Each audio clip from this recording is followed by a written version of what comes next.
সংগঠনের সভাপতি হলো সুন্দর জগৎ আছে সেই জগৎটা নমস্কার। বাদশা প্রাপ্ত নাট্যজনের আয়োজনে ষষ্ঠ বর্ষের অন্তরঙ্গ নাট্য উৎসবের আয়োজন হয়েছে আজকে জনাই চৌধুরী বাড়িতে।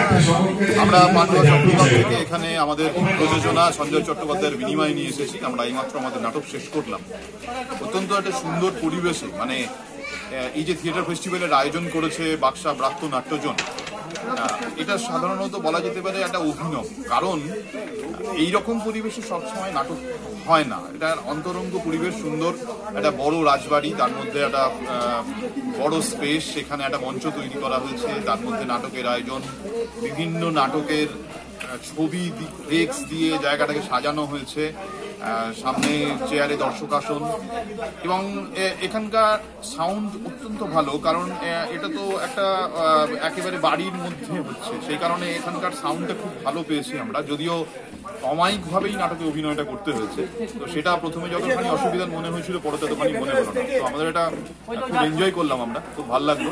পরবর্তী ক্ষেত্রে এরকম একটা সুন্দর পরিবেশে আরো নাটক করার ইচ্ছে আমাদের রইল। আর বাদশা প্রাপ্ত নাট্যজনকে অনেক অনেক ধন্যবাদ এবং কৃতজ্ঞতা জানাচ্ছি। তারা এত প্রতিবন্ধকতার মধ্যে এরকম যথেষ্ট ঠান্ডা এখন, তো সেই ঠান্ডার মধ্যে এরকম একটা জায়গায় নাটকের আয়োজন করেছে।